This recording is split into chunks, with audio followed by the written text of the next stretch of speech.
Hi, we're taking a break with Rob Pettersen. Jonah. of Portraits. I passed. how's it going, dudes? Pretty awesome. Hi. Yeah. So just to start things off, where are we right now?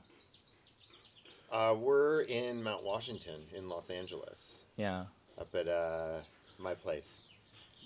it's a pretty beautiful area, isn't it? It's really nice. It's like Los Angeles, like 40 years ago, feels like. Yeah. And it's a gloriously foggy day to remind us of the Bay Area. So It nice. yeah. The I gotta say, like when I was coming up, like I thought I was going the opposite direction because all the cars were like parked this Yeah, way, but yeah, then like yeah. but when I was up, I was like, oh, am I driving the right way? It feels kind of a one way, you know. Mm-hmm. But then when I was trying to turn around and find parking, it was like there's no way I was able to like spin until like I Yep. got all the way there. And, Yep. yeah. It's a treacherous Yeah. route. We both grew up in hilly areas, so it reminds us of home. Yeah. You guys went to a rehearsal like just a few days. You guys just got back a few days ago, right, from rehearsal? Yeah, we were up in San Francisco at our practice space up there, Rex's studio, and that's our fourth weekend of rehearsals. We started practicing back in October Okay. to make sure that we were going to be tight and ready for our May 24th date, and so yeah, that was our last big weekend of rehearsals. Okay. Yeah. Are you guys excited? Yeah, I Yeah. think so. Yeah. I mean, we're ready to go. I think we're well rehearsed, and the guys sound really great, and yeah, it should be fun. We're ready to go. Yeah. No, I feel like it's such a, especially looking at a lot of bands today. Like there's some that's coming back like after 20 years or 30 years or something There's like kind that. of a lot of them. Yeah, there's quite a bit of kind them. of a thing. Yeah, especially looking at I don't know if you guys saw like not only for Yr Renissance but lineup for like Best Friends Forever Festival and stuff like Right. that. Yeah, totally. Yeah, it's like I'm looking at the long list of those things. Like over half those bands are like, fuck, they haven't played in like over a decade or something. Yeah. You know? Yeah. Yeah. Yeah. It- And oh, go for it. Yeah. I was just gonna say it's cool, and what I like about Your Renaissance as well as at Best Friends and some of the other festivals I've heard about is there's a mix of the old heads like us, and then some of the younger kids bands, and so it's nice to see that gradation or that history like all on the same bill, right? It's kind of nice. No, definitely, man. Yeah. Yeah. Let's talk about you guys. Coming back and like going on tour. I mean, this is like a pretty big deal, and especially. You guys released the first record back in '95, and then broke up and back again. This is like 17 years later. 17 years since we did the stuff around Cypress Dust, yeah, and about 30 years, 29 and a half years since we initially broke up at the end of 95, so yeah. It's been a Yeah. while. Wow. Why did you guys decide to come back this year out of I mean, yeah, it's something that we've gotten offers for different things for years, and Yeah. and it just never kind of came together. I think with all of our separate lives and musical projects or whatever, but I don't know. I think Rob and I, kind of working together on the record to get the record repressed was, I think, something of a catalyst. I Yeah. guess. Yeah, I think so. I guess we got hit up by Ebullition and Kent to repress the record, I guess a little over a year ago. And when he first brought that up, we're like, okay, sounds good. We want the original art. We want it to sound good. And then some friends and acquaintances in the scene heard about that, and they're like, you should do shows. And I'm like, nah, because it seems whatever. Yeah, but then I think me personally, I went to one of the Unwound reunion shows. Yeah. I was hearing that some of these bands that I loved back in the day, I'm not friends with them, but other friends' bands had reunited, and I think hearing that people, not just the older folks like us, reminisce about that, but there's some sort of commonality within the younger scene now that folks were into it. So that was sort of my impetus to start, talk to the dudes if they're interested, and we all had time, and if it felt legit to do it. And Absolutely, yeah. Yeah, and like speaking of which, like we could pull out the reissue right here that you got, because I was looking on like Discogs and I didn't know that like because the original pressing was back in '95 and then 96. 96. So we Okay. we toured in 95. We recorded in September, October. Right after the tour. Right after the basically. tour, and then we broke up Yeah. months later, 95, and then the record came out 9 months later in the summer of '96 or the spring of '96. Yeah. But since then, it hasn't been pressed once, right? Basically. So very long, complicated story, which I don't entirely understand. But the label, Ebullition at the time, Yeah. records were really cheap to print, and so he pressed a lot of vinyl. Yeah. But he only printed a certain amount of covers. Yeah. So he had sitting on many, many thousands of vinyl. Yeah. The record didn't sell when it came out because we'd broken up 9 months before, and no one Yeah. had heard of us. And then a few years down the line, interest in the band picked up long after we had quit, and so there was original pressings of the vinyl, but then different covers. Because Right. that cover didn't sell well. He recycled that cover, He Yeah. turned it inside out. turned them inside out, pressed, screened other bands' art on top of it. So you I could- see. And so, as far as the pressings and all the colored vinyl issues, I have no real idea. But yeah, it was a lot of old vinyl and then newer covers in the late '90s into the 2000s. We didn't even know. And we Yeah. didn't really We had no idea. that was happening. We didn't know there was colored vinyl. I still don't know. I Yeah. see stuff on. I'm like, there's a green, there's a blue, or like there's. We had no idea. None of us have any of those color vinyl versions. We didn't really approve that white No, I've cover never seen one. with the Yeah. silk screen. And so, long story short, we had lost the art, this original art, and so we worked with Kent and what was his name? Jeff. And Jeff from Manumission, which was another Ebullition band from back in the day. He Yeah, was a yeah. graphic designer, so he recreated all that art from scratch. Yeah. To get as close to possible to the original. Mm. And in our opinion, it looks about as close as you can from recreating the art from scratch. Yeah. So yeah, we're really happy with how it looks. Yeah. Ever since you put the represses out, like, how has the people's reaction been? Did people like buy them immediately, or like? You know? Yeah, I mean, we sold out the first run of 1,000 in just a month or so. That's crazy, huh? And so Yeah. it's already repressed. The second, well, we're calling it an unlimited pressing. So we have more that will be available in just a week or so. Okay. It looks the same black vinyl, same cover, no changes. My opinion about that is like this is a record for everyone, so it's not about being collectible, and it's more just get into as many kids' hands as we can. Yeah. With the original art as we intended. No, definitely. You know, I was listening to the podcast that you sent me with what is it called? Microspy with Eric from Drumstream. Yeah.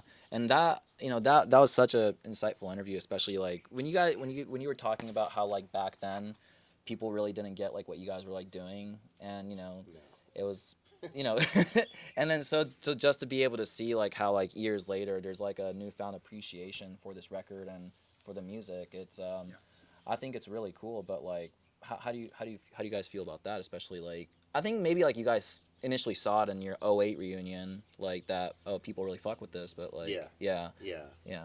I think it's just funny because it's like the last show we played, I think, as a band was at Gilman, right? Maybe. In like '95. Yeah. I remember Yes, the last yes. show we played was at 95, Gilman, and there were like 10 people there. They hated us, and they were throwing things at us occasionally, just because for real? Like, fuck yeah, we don't want that. Like, That's you so know, crazy. just whatever, like not maliciously, just like for fun. Yeah. But and it's just funny. I don't know. Some people liked it. Some people just didn't get it. I don't even think we knew what we were creating. Yeah. Whatever it's talked about having become, like we didn't have any idea. We were just hearing bands that we liked and doing what we liked ourselves. I mean, we were just teenagers. We were 19 when we recorded that record, and we recorded it in 2 days for free. Yeah. And, you know, I think we were all, well, I'm not really a musician, but the rest of the guys were really evolving Yeah. month by month. Like our Yeah. previous recordings from 6 months before and then a year before sound totally different, almost like our split EP Yeah. on Ebullition with Bleed. And I mean, I know a lot of folks love those songs, but to me, in 2025, it almost sounds like a different band. Yeah. And since we were kids, just getting so into music, just every month seeing new bands, hearing new records, like Portraits of the Past was evolving day by day, month by month, as we Yeah. were all growing and learning. So my view of that record is just an amazing moment in time. And Yeah. we were lucky to be a part, and the musicians were really creative and had a bit of a vision. I didn't have a vision. I was just writing lyrics Yeah. and yelling, but it, we're super happy, and lucky that it came out the way that it did. Yeah, no, I mean, I do think like this album is like very very creative, especially for its time, and like and yeah, maybe I don't know, like maybe if I was around at the time, like maybe I wouldn't have got it immediately, you know. But like, I think especially like listening to songs like Helicopters. yeah It's LA, lots of helicopters. yeah, the especially listening to song like Bang Your Head, for example, right? Like because I think that was my introduction to Portraits of Past. Maybe I found it on like YouTube or something. If you get into like a deep like YouTube hole, like, you know, it somehow you come across this record. It's just interesting. You know, it's like it's just the way it is. Like weird internet, like kids discover like different things through internet. But but especially with that song, you know, it's a really long track, but like I'd say like there's like a lot of different elements of influences involved, including like I don't know, like when I listen to it, it's not necessarily post rock, but like there's definitely like a certain build up and like, you know, just some parts like you kind of go on melodic, some parts just go even a little bit harder. But like, how long did it take for you guys to just even construct that song in the first place? I mean, Weeks. I mean, I don't know. I mean, Rex is more of the writer on that one. He does that initial, you know, the intro lick and everything. Yeah. And it's like, I think all of us were writing simultaneously, and we would get together. I mean, our at that time, we religiously, and we did this after Portraits of Past and other bands as well. Like, we practiced every Friday, Saturday night till like midnight, and didn't go out. We weren't doing other things. LA's busy. Yeah. We just were getting together at this practice space and messing around with parts, and everybody would like, okay, cool, I brought this little riff or some part, and then we'd hear like a record. You know, I remember Rex and I were driving up to the Seattle one time. We were listening to the Unwound first album over and over again, and there's just this long melodic kind of drony part. Yeah. And that's a bit of an influence in there, in that middle part, you know, or something. There's a lot of different stuff, and I think that song, I couldn't say exactly how that song came together. Yeah. I don't know. 30 years ago is long. But I think, as I said before, like we were young and just really hyped on music and the music scene in San Francisco, and when we also lived in Santa Cruz, we were lucky to see so many great bands because they'd all go through Gilman Street or the Bay. A lot of them would go through Santa Cruz, and so They played my living room, Yeah, like my house. We had, yeah. No. yeah, like Yeah. Antioch Arrow, Unwound, Godhead Silo, like all played in our the makeup in our living room. Yeah. And so I think that's so I say Portraits of Past is a hardcore band, and I think we thought we were a hardcore band at the time, but what you're hearing is influences from stuff that isn't hardcore. Right, You're yeah. You're hearing the Gravity sound, you're hearing the K Records, Kill Rockstar sound, you're hearing the DC sound, and you're hearing us just being stoked on all kinds of music. Yeah. And it all comes together in those songs, some of which are long and epic and have so many parts, like Bang Your Head. There's also a bit of a Metallica thing in there too. Yeah. Like, because like where it's just like a part and a part and a part and a part. Yeah, you know, and somehow you put them all together and you're like, that's it. Like, I don't know why, but that's what it is. And I think that, going on what you were saying, Kazu, about post rock, I think that was, well, we maybe were listening to post rock or not. It was more of that construction of just here are cool parts that go together, and it's not like verse chorus verse, like a traditional pop or hardcore punk song. Yeah, it's not conventional. Like, it's just very like, you know, you guys were trying to like, you know, go beyond what was like normal, I think, like, you know, and it's kind I mean, for us, it was normal. I mean, I think that's getting back to those influences and all those cool bands we saw. We were influenced by a lot of stuff, and it wasn't just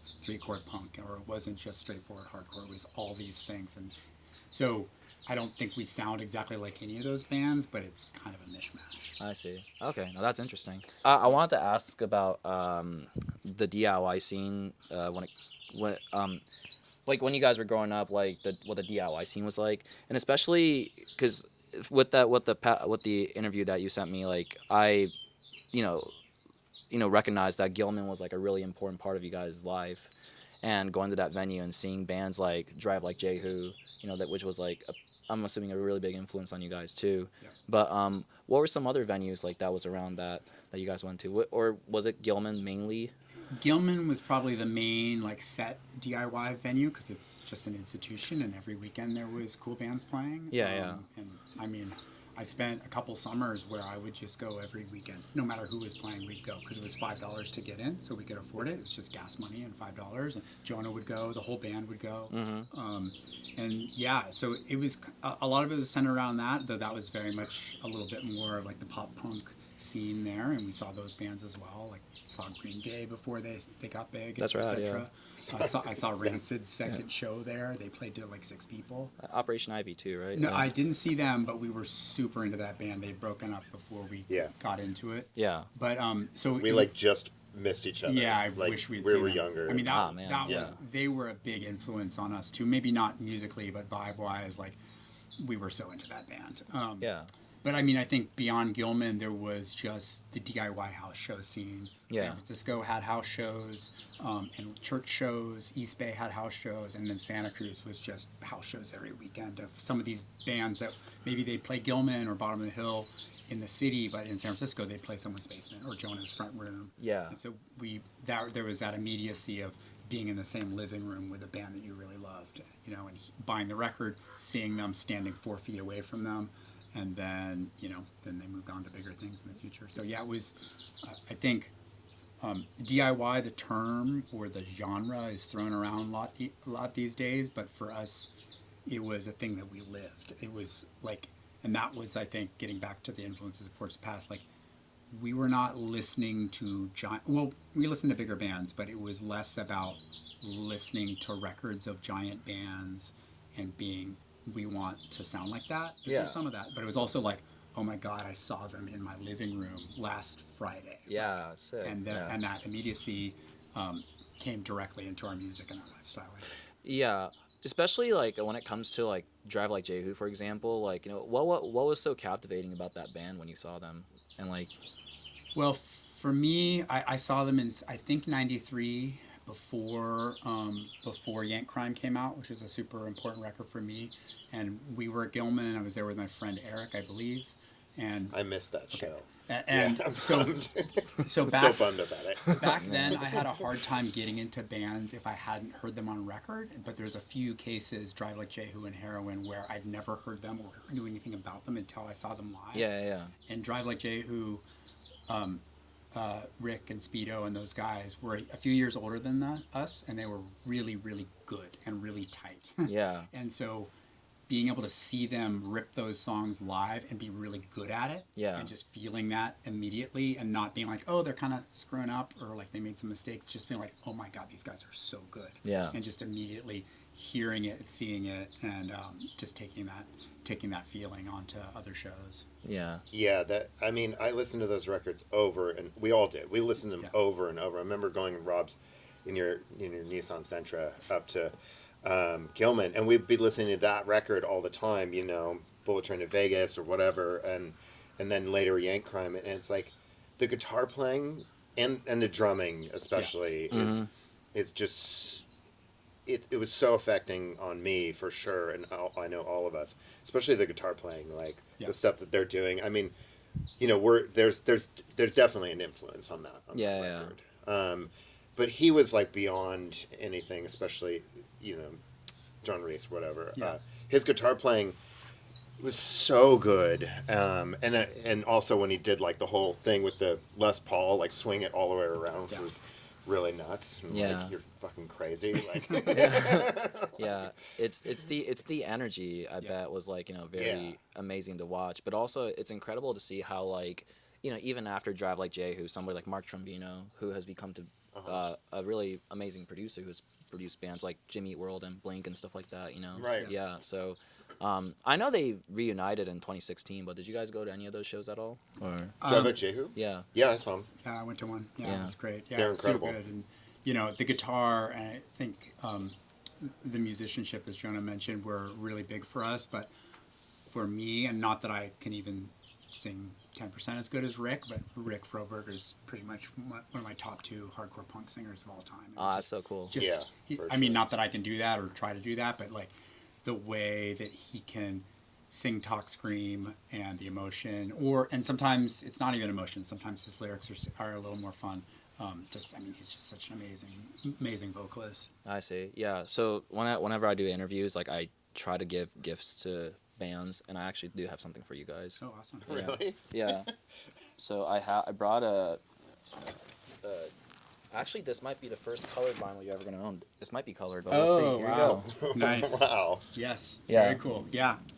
Yep. That's the rad. first Drive Like Jehu record. Yeah, I have this on vinyl. I have an original press, not on colored. I don't. Yeah, I think this is a reissue, so you Yep. can compare it. Like Yeah. you know, yeah. This should be for you then, Jonah. Yeah. It's an amazing record, and you could For sure. on that record in particular, you can hear their evolution, right? So, I think on that one, there's a little more of a Fugazi vibe there. Yeah. They're kind of figuring out. I mean, it's an amazing masterpiece, but they're still. You can hear them. I think. Developing those influences and finding their own sound. And then it was Bullet Train to Vegas and Yank Crime where I think they really came into their own. Yeah. It was just, this is Drive Like Jehu, this is its own thing. Yeah. It's crazy how but they only stayed together as a band like initially for like 5 years or something like that maybe, or like Something like that. Yeah. And they're like, that was the 90s. I mean, Portraits was only around for 18 months or so. yeah. That makes no sense. Wait, We were kids. I mean, you change styles, you have interpersonal drama, or you go through life changes, go to college, and things change. 18 months for real? That was like Maybe 2 years. I think It was more than that. Was it 2 months? 2 years? maybe it was 2 years. I mean, we had name changes. We had member changes. Jonah, Rex, myself were in the band the whole time. But I'd say 2 years max. I guess, yeah. It was like before we went to college. We were kind of at the end of high school. Like, oh yeah. I mean, it's cool, like us all getting together because it's all the 5, original members or whatever. The 5 main members, the 5 that are on that. And we all went to junior high and high school together. I mean, some of us went to elementary school together. Yeah. Oh, Like crazy. you and Rex. Yeah, Rex and I were in the same kindergarten class. Oh, that's So, crazy. and the 5 members of the band have known each other since 6th grade. That's when I met Since Jonah 6th grade, and- we've all known each other. Yeah. Isn't that a trip? Yeah. It's awesome though. I mean, it's cool. I mean, it's different. I mean, a lot of people don't even have friends from elementary school, let alone close friends these days. So yeah, it's cool, and I think it's part of why we were comfortable to experiment together and put everything we possibly could into the records together because we knew each other so well. Maybe there's like that growing up together and knowing each other so well that probably like helped you guys with like creation of music as well. I don't know. Yeah, I mean, I don't know if that's really a factor, but like not that we ever thought about it, but I mean, I think there was some trust there, and there was, I mean, I think basically as soon as we got into punk and started hearing it and seeing that music wasn't something that you just listened to on the radio, but something that you could do. Yeah. It was just like, we're doing a record, we're doing a band. Okay. Like it was just assumed. Like as soon as we got into punk, like within minutes, we're like, we're doing this. Yeah. Yeah, it's funny. I actually see pictures at like some of the recent stuff. There's like picture of us playing at Gilman, and Jeremy's playing with the light colored bass, so it's His like first an bass? early one, right? Like weeks after he joined started the band. playing. Yeah, weeks He after didn't actually know how to play bass. Yeah, we basically he was a good friend, a skateboard buddy Yeah. of ours, and we basically had trouble with our other bass player. He wanted to play different kinds of music, and we kicked him out. And then we're like, Jeremy, you're in the band, Yeah. and he didn't even play bass. Like, That's how it works. You're in the Yeah. band That's now, dude. great. Go buy a bass, or we'll help you buy a bass, and we'll teach you. And But it's just funny. and Like, then we're going on tour in a couple months. Yeah. How exciting. Like seeing that Love photo is that. kind of funny because, especially now, because I see it and I'm like, oh wait, we were just going to shows and then we were playing at a show, and that to us at the time that wasn't weird at all. Yeah. That was just the next thing. That was just, I mean, that was DIY at its ethos. Not that we thought of it that way. It was just like, we see these cool bands, we want to play music, we're buddies, we're just going to do it. Whatever it is. No, definitely, man. Well, shit. I think we should talk about Yr Renissance. Sure. That's gonna be basically like the first show you guys gonna play for this tour, right? Yep. Yeah. And What? first show in 17 years. Yeah. Can you tell me about like how, what is it called? Did Christian reach out to you, or like did he hear about like you guys reunion? So was like, oh shit, I better get you guys on. Like how did it work? So so I think, like I said, we're talking about doing the reissue, and people heard that we were going to do that.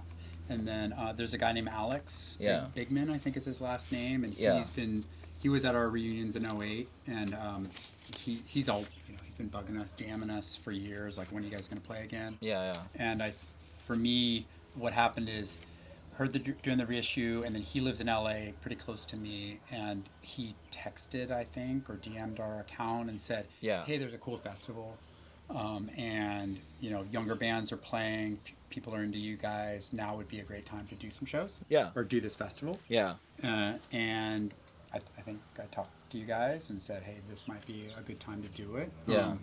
We all, in our personal lives, have time. Yeah. And we kind of went from there. Yeah, right on. Are you excited, Jonah? Yeah, I'm stoked to play that show. It'd be fun. It's just wild that it's like such a bigger thing, which is great. I just, and that there's so many kids into it. Yeah.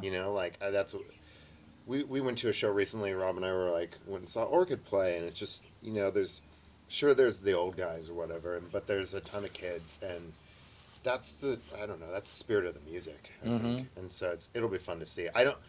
Rob's been to some other shows. I don't know, like most of the newer bands. I get, some people, kids on Instagram or whatever, reached out and like, hey, do you know about this band? I'm like, dude, I don't know, but yeah.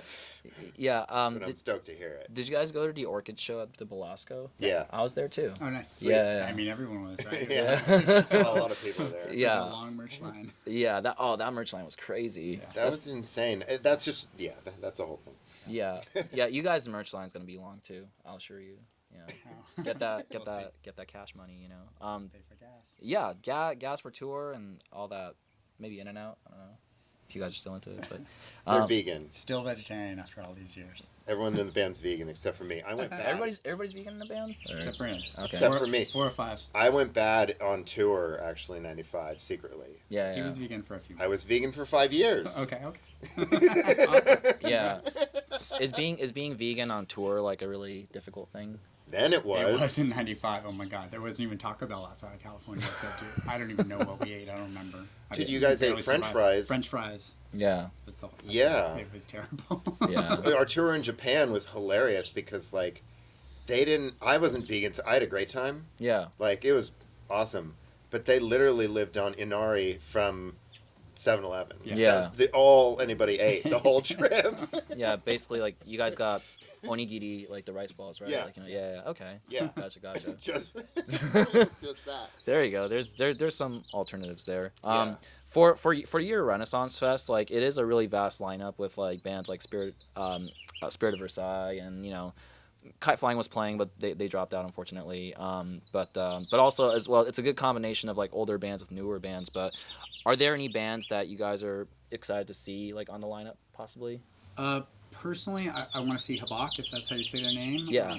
I like their music. And then Drought's playing. Viggy's a nice guy. I saw them at Gilman a few weeks ago. Yeah, To see them. Draw's cool. And then February, I keep hearing about. I tried to go see them the other week, and they dropped. So yeah, I don't know if I'm going to be watching a ton of bands because it's a bit stressful. But yeah, it'll be exciting to be there and meet some of those people. Yeah, you mentioned like bands like Habak and what do you call it, Drought, like, which is really cool because like I think they're both really killing it right now. But I think you talked to me like early on about like how you've gone to like a couple of like the house shows or DIY shows that was happening. Like you went to go see like Bedlam Bed Rest and stuff like that. Yeah. Yeah. So like I said, when Alex hit me up to do this, I thought about it for a while, and I wanted, and he mentioned how younger people are into the music, and Yeah. for me personally, it wasn't super exciting to do reunion shows and just play to a bunch of other old people like ourselves. Yeah. The fact that young kids were maybe into the music was for me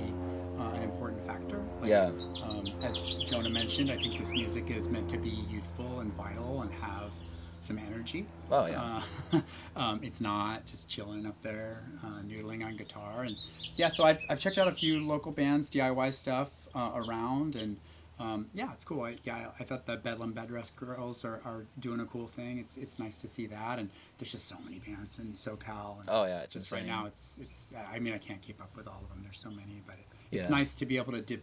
I mean, I don't go to shows a lot, but when I do, they're usually kind of club venues. So it's neat to see like backyard and house shows are still happening. Because like I said, that's kind of where we started. Yeah, especially like because with you growing up in the '90s and seeing those house shows, and then like seeing the house shows like now, is it any different, or do you feel it the same? More like, I don't know. I mean, it's all just music. Yeah. And it's all just kids having fun with guitars. Yeah. It seems probably the same. I don't know. I mean, when we were in Santa Cruz, it's more of a college town, so it was more of like a college kid house having shows. Yeah. And LA is maybe not so much of a college town in that way, but sure seems like similar vibe to me. Okay, cool. No, I mean it's still nice that like you guys are like attending those shows to just kind of see like just kind of checking out like what's really going on right now, Yeah. Yeah, I mean, I think we listen to lots of types of music, and I don't think we necessarily listen to Porch of the Past kind of genre, whatever it is, every day. So for me, I wanted to hear what other people are doing. Are they moving things forward? Is it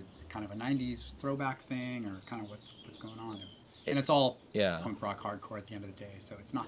You don't need to overthink it. And I think it's like, because I've seen videos of some of the shows, like some of the bands that are playing the Yr Renissance Festival, and there's other things that guy's putting on, and it's really cool to see a ton of people like crammed into a room or space or whatever, a basement, and in a way that's like the same thing as what we were doing, and except for our shows weren't as well attended. Yeah, they weren't as well attended. Like a few people, but I don't know. I'm losing my train of thought on it, sort of. But I think it's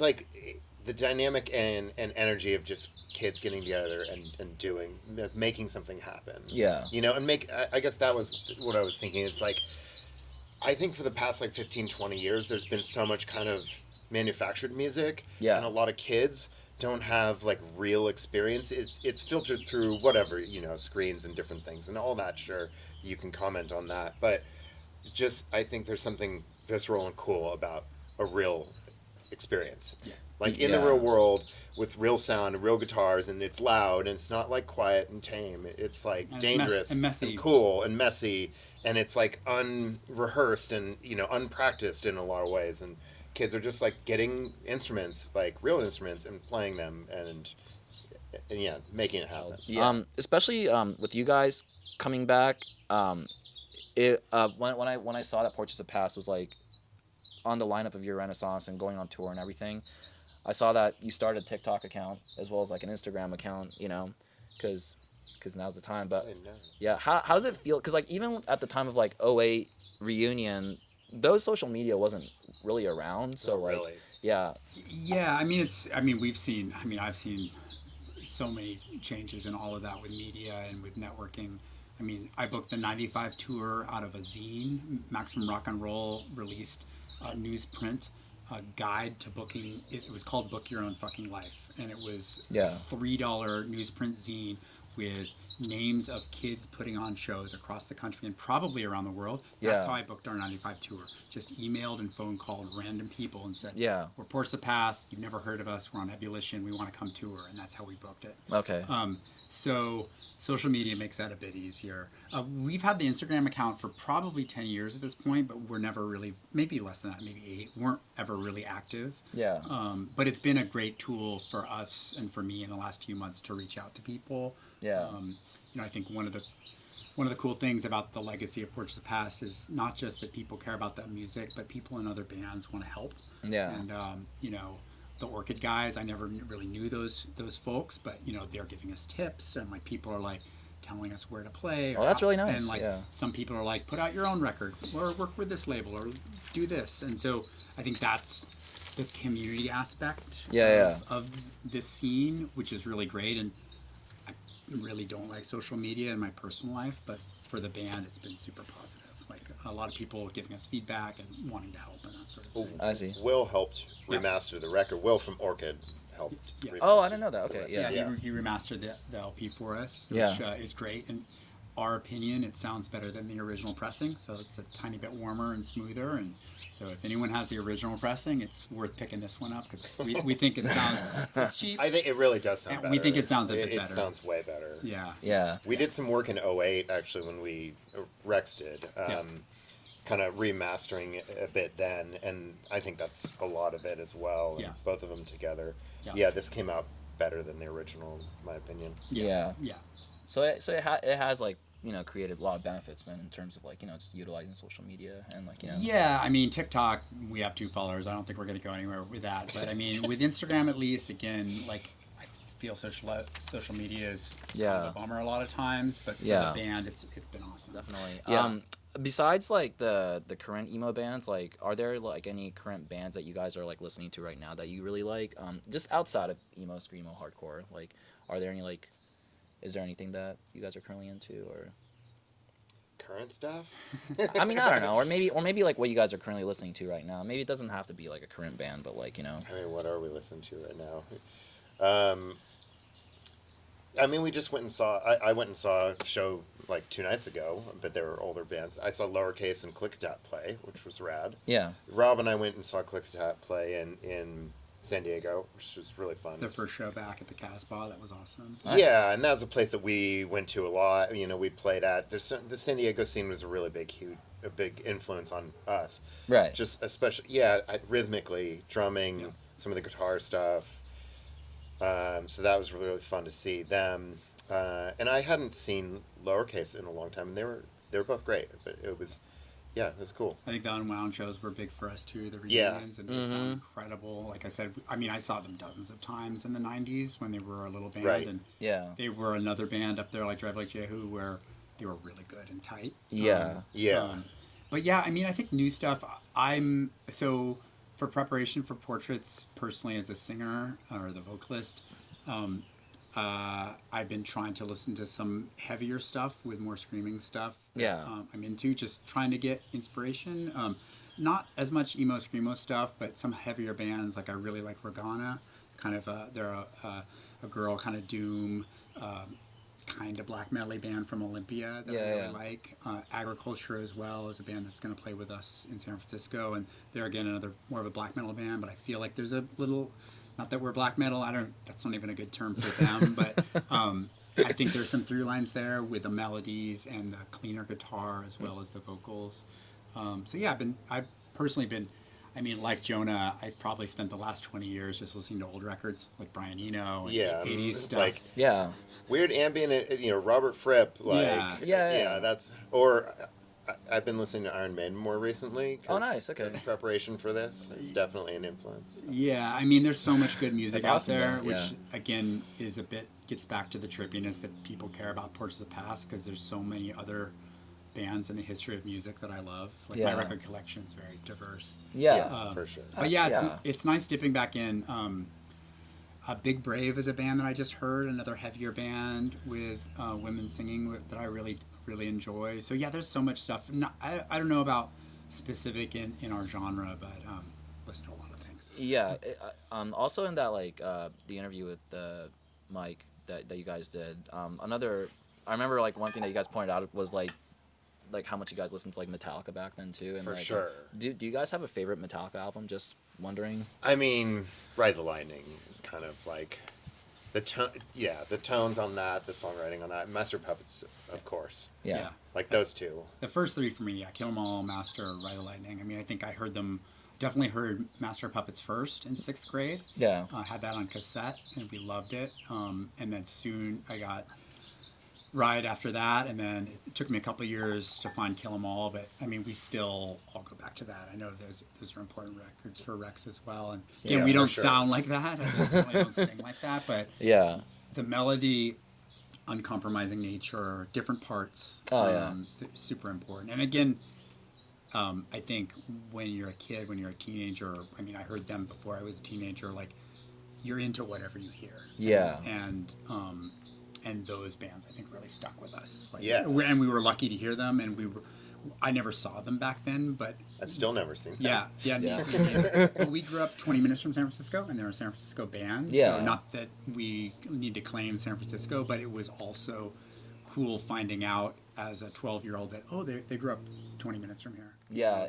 They somehow come from this foggy region, kind of moody and dark area. So I think there was some commonality there. Yeah, no, definitely. Yeah, those first 3 records are pretty unstoppable. I mean, it's Cliff Burton, like for sure. Yeah, he definitely like helped encouraged the band to make something very like interesting melodic stuff. I think. Yeah, I mean, we were just chatting. So the photo that Jonah mentioned of us playing in '94, Jeremy, or '95 at Gilman, no, '94 at Gilman. 94. Jeremy had like a generic Memphis bass. But by the time we toured, he had a Rickenbacker, a really nice Rickenbacker, and I was chatting with our friend Bill, who's in Raina Maria, and some other people from back then are like, why was the Rickenbacker bass the bass to have back in the '90s? I know JP had that in some of his bands in the '90s, and we were all, a few of us were discussing, well, maybe it was the Cliff Burton influence. Like, I didn't know that he played the Rickenbacker at that time. But maybe other people did, but the Rickenbacker was the '90s hardcore bass. So many bands had it or wanted to have Interesting, I know that. Yeah. And and Jeremy just picked up a new one for the Portraits tour, so nice. It's coming back. Yeah, I bet that thing sounds really good. Yeah, it's great. Yeah. Yeah. I wanted to discuss something about the like all of your songs, and this is something that I ask like with every band, but in you guys' opinion, what is the most underrated Portraits of Past song? Underrated. I don't know if it's underrated, but I don't think we talk about it much, but Something Less Than Intended. Yeah. Like, I think that was a song that we wrote. I don't remember when we wrote it, but it was so, I wasn't very good at guitar, and like I couldn't even play the riff on the start like as well as I wanted to, but it did something bigger, just the noise and layers of it and stuff like that. And I think we kind of played it on tour maybe once or twice. I think we failed at it, and then never didn't play it, and then it made it on the record. But I think that's one of the like coolest songs. I agree. It's the last. I think it's the last song, so I don't think it gets played as much. But it's one of my favorites, and I think it's epic, like a Portraits of the Past album song. It's party. It's got parts. It's got melody. And it's got intensity. Yeah. Just parts and parts and parts. So yeah, I think Something Less is one of my faves, and I think people love Bang Your Head. It's the second song. Yeah. People like Snicker Snicker quite a bit. Which is totally funny. The Snicker Snicker is like a song that everybody asks about, and because I think it's probably our most post-rocky song. With the stop starts. And I agree. The repetition at the beginning, but yeah, I agree. Something Less is probably. Yeah. So in my opinion, I think you guys' most underrated track is off of this record. It's the song that I added on to your the Cypress Dust Witch 2, which to me is kind of like just like how Bang Your Head has like a lot of those like interesting melodic elements like in the long form. I feel like this is kind of like that's one of my favorites. It's like a part 2 of that almost. It feels that way. Yeah, I'd agree. That's definitely my favorite song off that. And I think something I wanted to say is so we did the reunions in 08, 09. We wrote those songs. We played Fire Song live. I don't think we played any of the other 3 songs in any of the shows. Definitely not in 08. In 09, we played Fire Song in Japan. And a couple of shows here. I don't think we played any of the other 3. Yeah. So this year at Yr Renissance and other shows, we'll be playing more of those tracks. And, Hell yeah. And Cypress Dust 2 Bridge is definitely my favorite off that. Yeah. It sounds different. I mean, I think that record is a little more, the songs are a little more cohesively written than the album, because these guys are better at writing music than they were when they were 19, but I think Bridge has some great intensity. I love to play that. It's kind of a goosebump song for me. Yeah, rhythmically too, it's just so like driving, and it's such a cool start. It just keeps going, and I love that. And I think the lyrics, like I spent a lot of time on the lyrics. They're very nostalgic and about. I was thinking back to us growing up, teenage years, doing the band, then breaking up, and also I wrote all those lyrics while visiting my family in Moss Beach as we were recording that stuff in San Francisco, and so that whole record, for me at least lyrically, was about where we grew up and our teenage years and moving past that and growing up as adults. And I think I've maybe said this elsewhere, but my personal experience growing up there is a beautiful place, but it's also a dark and vibey place. Yeah. The ocean right there, it's always foggy, it's gray, it's cold. It's the Bay, yeah. It's mossy, yeah. And, we grew up, Rex and I in specific, and Jeremy grew up a half mile from the ocean, but the ocean is a cold, scary place. It's not a mellow, hanging out on the beach, SoCal beach. No. And so for me, I mean, that's, you know, I think the album cover tells a little bit of that story, that sort of spooky, that spooky dark vibe of Moss Beach. So this was taken in Moss Beach then? Not Moss Beach, a little bit north in San Francisco. Okay. South Ocean Beach. Our friend Colin Trenner took that photo, and Rex, Jeremy, and Matthew, the three members, all surf. And so they spend a lot of the time at the beach. I don't surf, but I've always spent a lot of time walking and beach combing. And so we wanted to bring that sort of coastal Northern California vibe to the album art. Yeah, that's. I think it really fits. Also, the next one is like I asked what in you guys' opinion the most underrated, but like, do you guys have like in your opinion like the most overrated Portraits of Past song? Are there any where it's like people like it, but in you guys' opinion you're like, I don't know, I never really. I don't know. I'm thinking of Spinal Tap answers. But what do you mean? Why would it even be overrated? I think. I don't know. I mean, I love KQED. Yeah. But it's like a bunch of noise and it's great and it's rad. I don't know if there's. I'm trying to think. I think for me, the earlier stuff off the Split 7-inch, like Journeyman is a song. Yeah.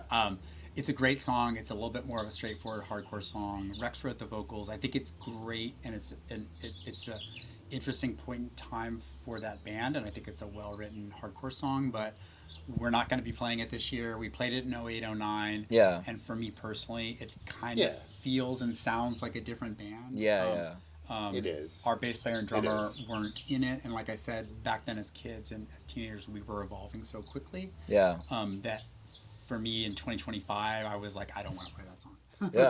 When you some people really love it, and people DM and say, "Aren't you going to play Journeyman?" But not to be a nerd, but if you look at YouTube views or Spotify plays, they're not listening to Journeyman as much as they're listening to our album art, album songs. So I'm more comfortable playing those songs, I'd say, than Journeyman. When you guys played Journeyman and like during the first reunion tour, like what was the reaction like?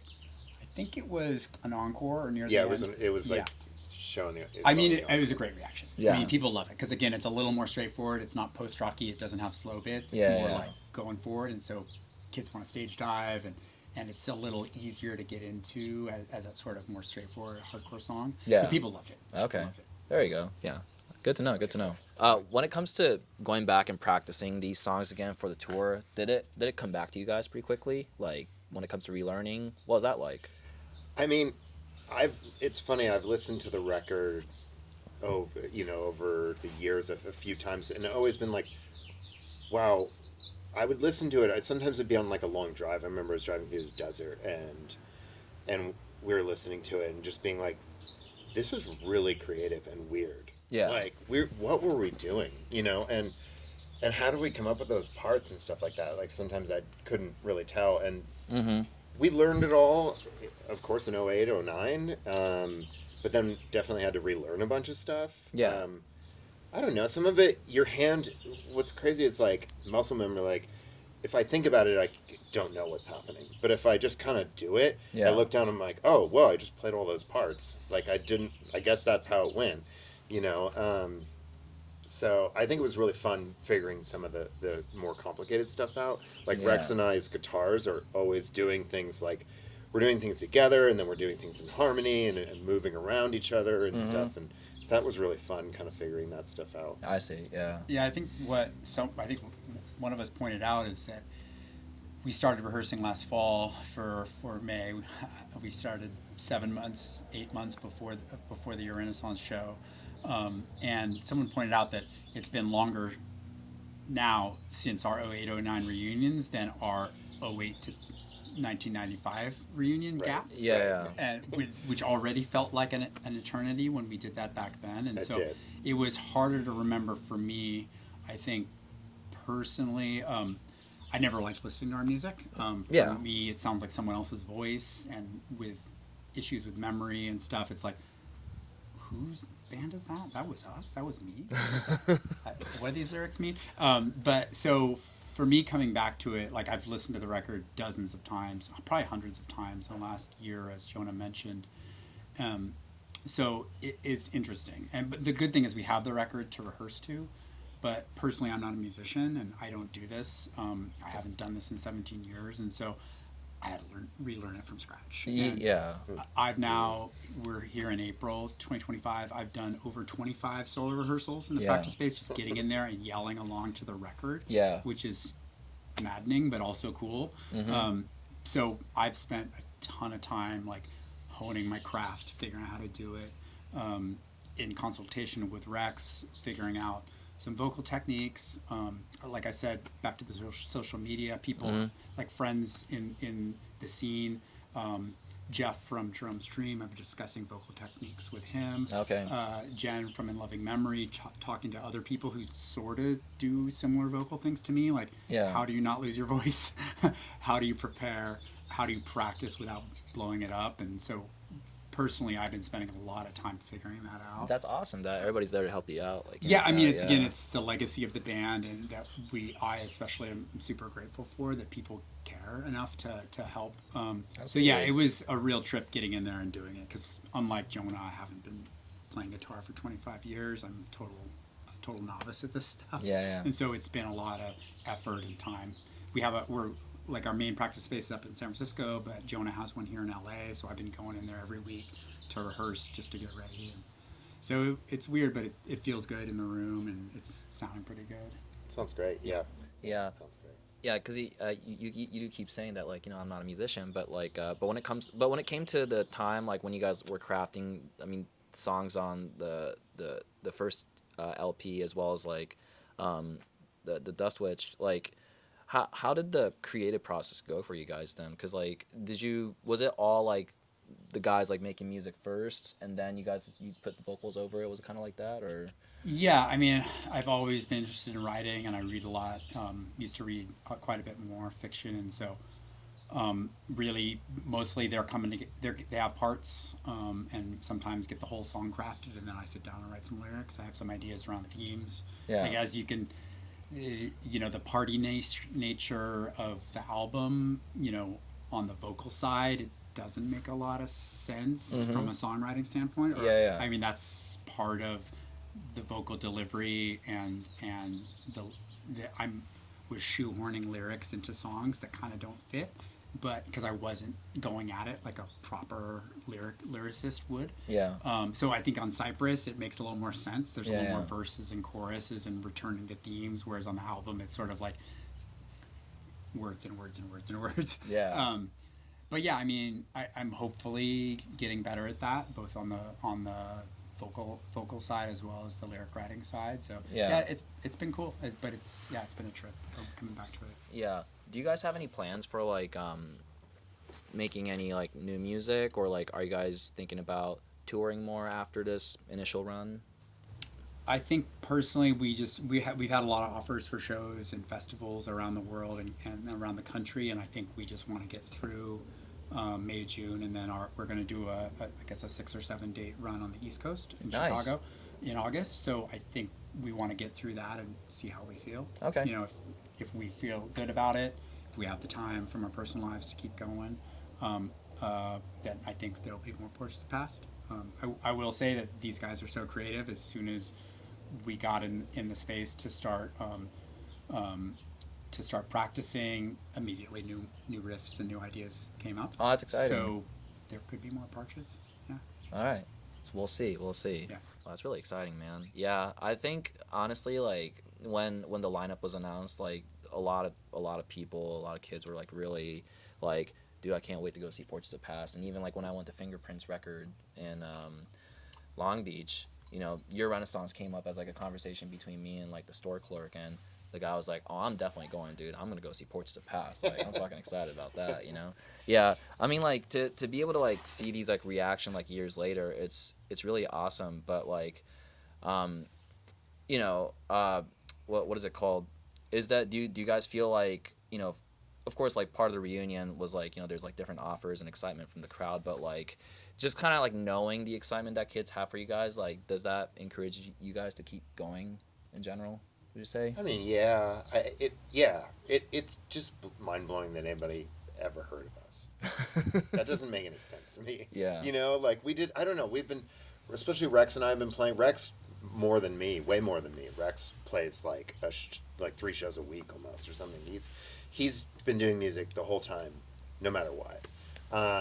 And so he's like fabulously creative and productive and like so focused on just going and doing music. And we've done so many things, and you put something out and it has a life of its own.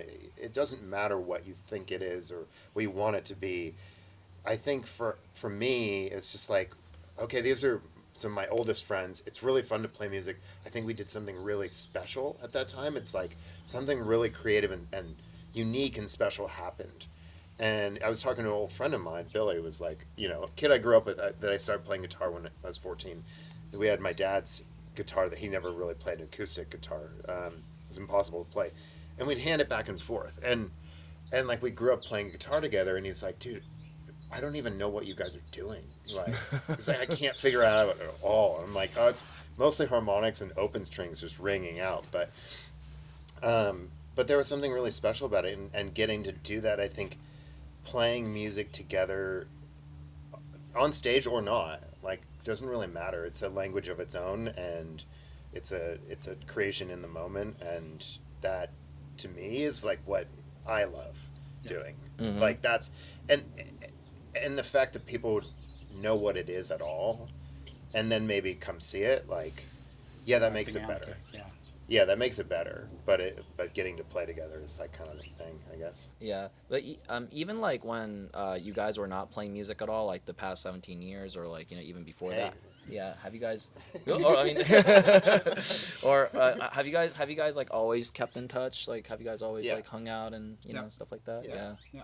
I mean, when Jonah and I lived in New York City for a decade or so, we'd stay in touch, work together.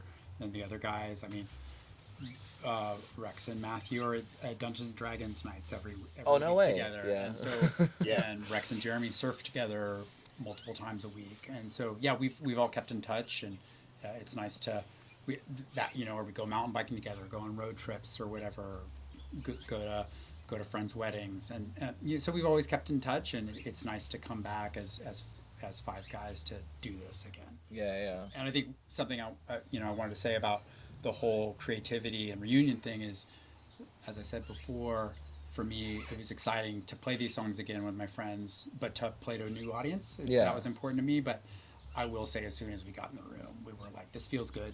Yeah. And if we're going to do this, we're going to do it as best we can, hopefully better than before. All these guys have been playing music for so much longer since 95, and now since 09 that they're even better musicians. And I think we never envisioned Portraits of the Past being an oldies act when we were 19. No. And so it's awesome to play these songs. We still think they're relevant, but since October, as we've been playing, that in the back of our minds, we're like, what does Portraits of the Past mean in 2025, and what would future Portraits of the Past songs sound like? So we're already thinking about that. What is the next stage for this band? Yeah, I can't wait to like see everybody's reaction. Like once you guys hit that stage, I mean, it's pretty wild. What during your youth did you guys stage dive a lot? Never. No. So that's interesting nuances around the scene. So we were a hardcore band, but like we weren't ever really a mosh heavy scene, and Gilman Street in particular doesn't allow stage diving. No stage diving. I see. Massive sign. People do whatever they want. There's a massive sign that's been there on the wall for 30 years because of their liability. So it sometimes happened, but since that's a very special co-op space for kids, they always wanted to keep it safe because a lawsuit could shut that place down. So and then besides Gilman was almost the only place that we ever played that had a stage. Nobody had a stage. Mostly we were playing basements and house shows. You're playing on the floor. Yeah, you're playing on the floor. You're playing in a dirty basement. So there's nothing to jump off. I mean, Jonah and Rex, I think, and me maybe sometimes would jump off the bass drum. That was a bit of a thing. Maybe it still is. That would jump, like the singer or the guitarist jump off the bass drum. So we'll see what happens at Yr Renissance, and we'll see if our knees can take it. I don't think I'll be jumping off the bass drum so much, but hopefully everyone stays safe. Rex is good. Rex is good at it. Yeah. We'll see. And it seems like the social aspects around moshing and stage diving are a little different now. There's than that they were. slam dance thing that goes on in the middle of it. Yeah, too, like that didn't yeah. really happen at our shows back then, and I'm not judging or whatever. People do what they they want to do. Hopefully, they feel a vibe and want to move to the music. But Yeah. It's all good. Yeah, definitely, man. Yeah. Anything else you want to add, like, before we end by any chance? Or, like, I don't know, is there anything that you want to, say to the audience out there? Like, I just want to thank people for giving a shit about this music so many years later, and I think I name drop. I want to thank Alex and Christian for getting us on Yr Renissance. I want to thank Eric and the other Jerome Stream guys for being really supportive, and also all the people out there. Oh yeah, Kent, of course, Ebullition Records. He's a stalwart out of Goleta. I mean, he took a chance on us in '94. yeah. And for I don't know why he did, but I'm really stoked that he did. He kept the record. The record looks amazing. He kept the price cheap so that people could afford to buy it all over the world. Yeah. Including in Asia and Europe and stuff. And yeah, we're grateful for that. And these are still available at your store, so you can we buy have it on our merch store. It's on Ebullition Records. It's in a lot of independent record stores around the country and across the globe. So it's in print. Don't pay high prices. We'll keep it in print as long as people want to buy it. Yeah. Are you guys gonna do a reissue of Cypress at some point, or? That's an interesting thing. As I said, we recorded that. Didn't really play the songs live other than Fire Song. And I think until a year or so ago, I didn't even know that people liked the record. Yeah. And now people message us about Cypress Dust Switch 2 and about Through an End and say, I love those songs. So it's a revelation to us that anyone cares about that record too. Yeah. And now that it's sold out and starting to get higher prices, I think we may revisit a repress on that too. Sounds good, man. Well, I just want to say thank you so much for taking your time to doing this, and just talk about your past and present, and just everything that's going on. I'm really excited to see how Yr Renissance is going to go, and hopefully you guys have a very successful tour. We appreciate the time. Yeah, no worries, man. Don't forget to follow Portraits of the Past on Instagram, as well as TakeBreakKazu on Instagram, TikTok, and YouTube. And we're signing out. Thank you very much. Cheers. Cheers.